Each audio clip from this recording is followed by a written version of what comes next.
I would like to say, if this goes on, and perhaps if the connection breaks down, you can all raise your hands once again if you can't hear me, because I can only see you, I can't hear you at the moment.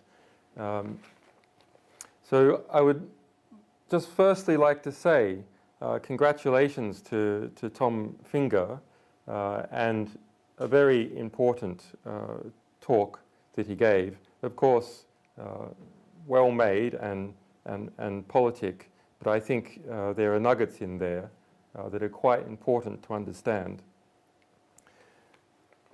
I was involved in 2007 and 2008 at looking at what was happening to Iran. Now, from that process, I'm fully aware of some of the pressures that were on Tom.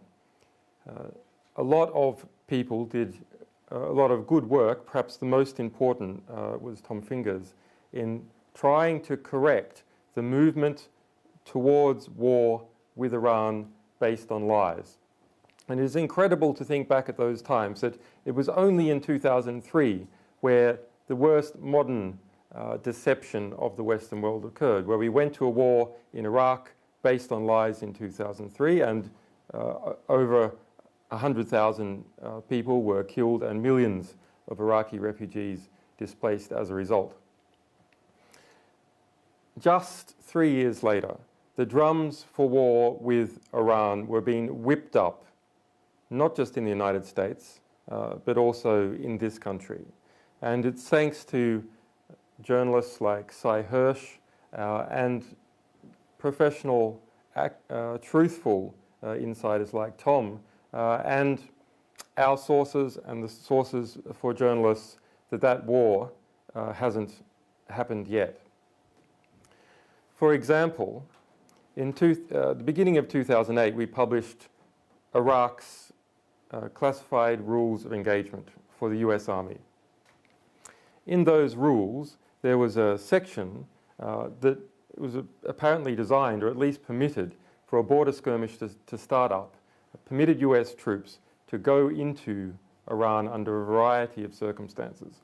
And at the time, there were disputes in the Gulf with ships approaching one another, a very heated moment, and the US mainstream media and the White House ramping up any little small incident. One of our sources provided us with those classified rules of engagement. We published them in a deal that we set up with the New York Times to get greater impact for it. And as a result, the Iranian government held a press conference and said, don't you dare come over into our territory like that. We then got hold of the next edition of these classified rules of engagement, and that part had been removed from it. The procedures had been tightened up. If we look back in the history of war, something between 20 and 50% of all wars have started as a result of these border skirmishes. That source has never been revealed. I assume that he or she is happy to have contributed to history and to human rights in that way, and he goes about his business. As opposed to what is sometimes put about, WikiLeaks is not an organization that hates intelligence agencies. Far from it. At its very base, the idea of intelligence is an optimistic one. It's that one can understand the world, one can apply intelligence to understand. The problem is the corruption of those agencies, and that corruption comes about because of secrecy. So when Tom spoke about, in somewhat glowing terms, the improved process that he put down, and I believe him that that is a significant improvement from what was there before, it all rests upon one thing. It rests upon the abilities of people in those agencies to get out information to the public when those processes are not followed. We might have depoliticized analysts working in intelligence agencies who are, to all intents and purposes, mere robots. Perfect machines with perfect accuracy. They are tasked, they engage in the tasks, they analyse, they pass up the information higher up the food chain. And what if, in Tom's case, for example, his national intelligence estimate, there was not a threat that it would be released, because our sources say that in fact the White House knew that if it did not release a version, immediately another version would be released, and the White House would have to get, would be then coming second, and its opponents would have their spin on it. So the White House wanted to get their spin on it first. It's only through this pressure of producing analytical product to the public that these sorts of agencies are kept honest and don't become simply robots that are in effect, perhaps it's drawing the bow too far, but some kind of Hitler's willing executioners, mere people who act as robots, who are told to carry out a task and do it. That is not enough.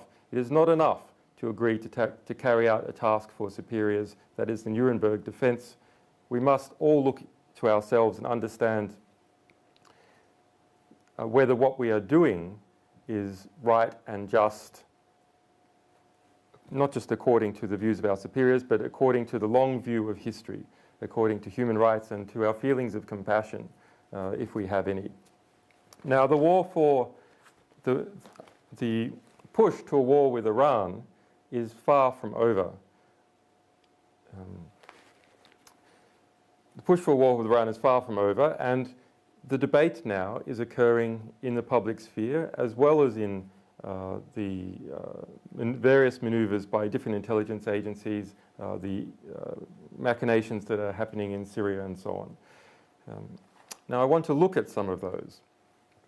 Our cables revealed, for example, that this country, the United Kingdom, engaged in a conspiracy to kill off Press TV, the Iranian state TV station, the Iranian equivalent to the BBC, from being able to broadcast into the United Kingdom. They cut off its satellite feed, which is one of the Sky satellites to this country, the death penalty, effectively, for a national broadcaster. What does that mean? Well, it means that the Iranian government can't get out its view. Iran is surrounded by 45 military bases that are hostile to it on every side. There is no border that Iran does not have that is not already hostile or will probably shortly become so. That produces an atmosphere of intense fear. It produces an atmosphere where they think that there is a war. And as a result, we all know that Great Britain in World War I imprisoned Bertrand Russell, for example, and in World War II there were similar abuses. The Iran fears means that the sort of human rights abuses that we claim about, the human rights abuses that are correctly looked into in Iran, have very little chance of resolution because the leadership of that country is so terrified about being invaded. Now, I want to draw this back to something that is personal to us and personal to WikiLeaks. The internet has become the most important device for revealing the truth, at least since the beginning of the printing press. It has become the #1 antidote to TV. Democracies are always lied into war. The Iraq War was a result of lies. The increase in involvement in the United States in Vietnam was a result of the Gulf of Tonkin incident, another lie. It's not just lies by intelligence analysts, it's lies by the big media machine. And what is in the big media machine? Well, it's the various institutions that get too comfortable and too close to the table of power, the very table that they are meant to be reporting on and policing and getting into the historic record. When Tom spoke about process and removing political bias from analysts, there is also cultural bias. What is the cultural wind and is culturally accepted? That also flows into analysts. Now, producing cultural bias is something that we must watch more closely. It's not just about what facts are reported on the BBC News. Those are important. But there are mechanisms of propaganda which go under the surface. They're not direct factual claims, and those are things like Hollywood movies. Now, I have seen this directly when we looked at intelligence reports at a low level coming out from Iraq in 2003, reporting what was happening there with the Badr Corps or Sikri or Iranian influence. The full package of cultural bias that exists in the United States for people who are not properly educated in assessing what they're understanding came with them. Eventually, those reports and analysts did learn more about what was happening, and by the middle of 2003 were, in fact, sometimes passing up true reports of what was happening, that there is going to be a sectarian crisis in this country. That was known by Marines G2 intelligence, for instance, halfway through 2003. Completely denied by the political leadership. So it's not enough to produce accurate reporting because if political leadership won't let it out, what are you going to do? No, analysts must be responsible, not to political leadership. Analysts must be responsible to the public, and they must be responsible to the historical record. Now, we have something here, which is a recent acquisition of WikiLeaks, although we've been following the matter for some time. And this is the script to a tens of millions of dollar budget DreamWorks movie. What is it about? It is about us, nominally. It is about WikiLeaks, the organization. It is a mass propaganda attack against WikiLeaks, the organization, and the character of my staff and our activities and so on. But it is not just an attack against us. It is an attack against Iran. It fans the flames to start a war with Iran. And it's coming out in November. It's being filmed now. Benedict Cumberbatch is playing me. This movie has British involvement, and people in Britain should be concerned about it. How does it open? Well, and this has not been previously disclosed before, the opening scene is in a military complex in Tehran. The camera comes in, closes up on a file, and it is a design for a nuclear bomb marked with nuclear symbols. There's notes and whispers all around, and they're in Farsi, they're in Persian. There's an older scientist speaking. A high-speed camera will measure the explosive charge we've designed to trigger the chain reaction. It is then revealed by the camera 4 scientists in white coats walking in a windowless corridor. The youngest, Simsana, remember that name, Simsana, writes on the file, "The dimensions of the payload are consistent with a Shabab missile." Okay, that's the opening scene. Iran is working on an atomic weapon. The opening scene of a film about WikiLeaks. How does this have anything to do with us? Well, we'll come to it. The next scene concerning Iran is in Cairo, where that Iranian nuclear scientist is meeting a US CIA agent, Kate. Close up again on the handwritten diagram of a nuclear bomb, the same diagram as we saw in the opening. And Saman says, "I copied it from memory." I copied it from memory. They're testing the explosive in the next 6 months. Now remember what Tom's National Intelligence Estimate found. Iran did not have a nuclear program. All 16 US intelligence agencies feeding into that report said that was the case with high confidence and has been reconfirmed every year since that point. The senior diplomat, who's also at the table with the CIA agent, says, "Shit, we thought they were at least 3 years away from a bomb." Another lie. Tom's report does not say that they're 3 years away from a nuclear bomb. So it's a lie upon a lie, a great big budget thing that's going to be pushed out in November. The Iranian nuclear scientist then says, if it works, they won't hesitate to sell the technology. And even if one of these things, if it works, they won't hesitate to sell the technology. And even if one of these things gets into the wrong hands, they'll sell it anyway. So that's the reality of where we're at. Not merely a war of intelligence agencies, but a war of corrupt media, corrupt culture. That war, we have got to understand.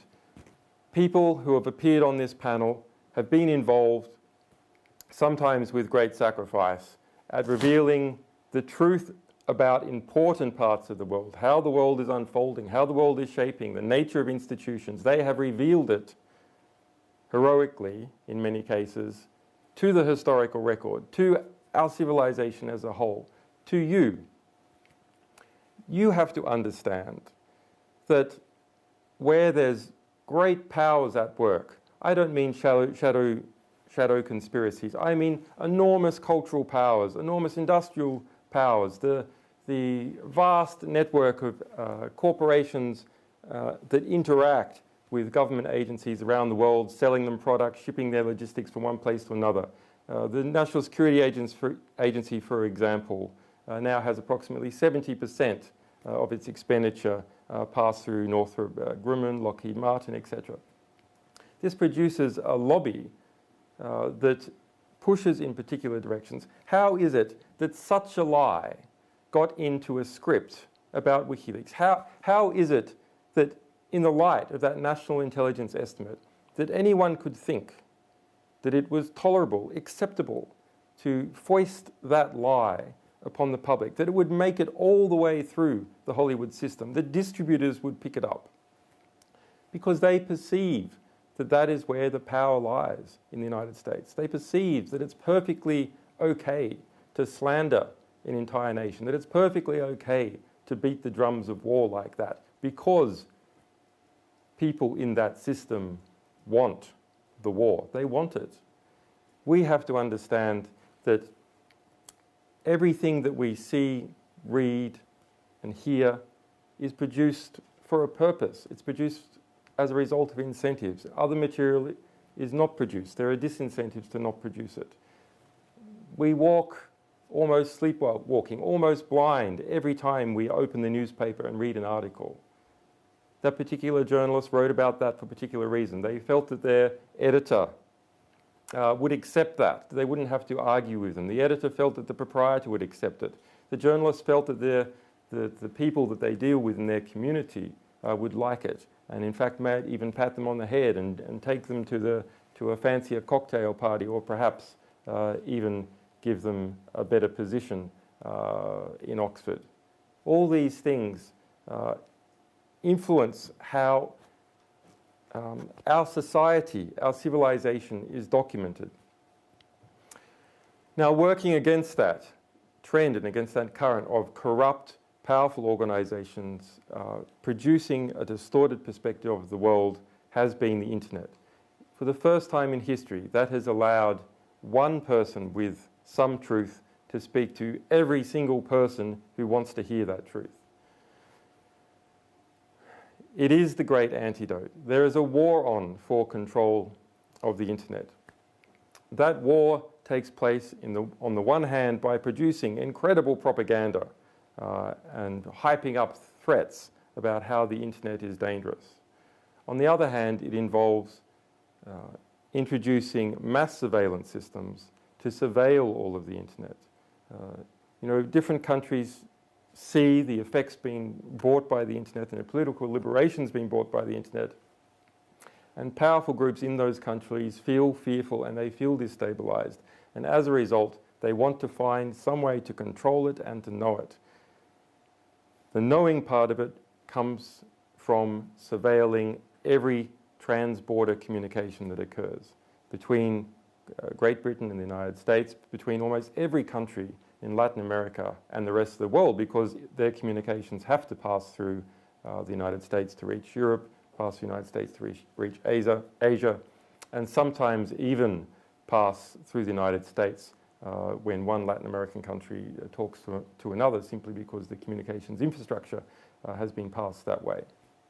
This is collectively the greatest transfer of wealth that has ever happened, the greatest theft of information that has ever happened from every single one of us who uses the internet into the bowels of secret agencies. Now, if those secret agencies were working on our behalf, perhaps we could accept it. If, as soon as possible, that material would enter into the historical record, would enter into the record of our civilization, where we could all individually make decisions using that information to produce a better, more harmonious world, then perhaps it would be tolerable. But it is not tolerable in its current form.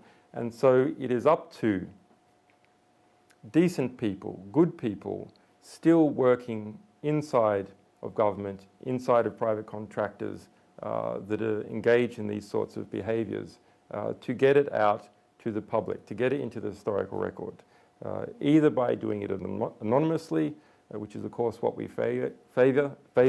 Stay in there 30 years, work with us for 30 years getting out this sort of information, or by going public and standing up and fighting to describe the truth of what they've seen. Thank you.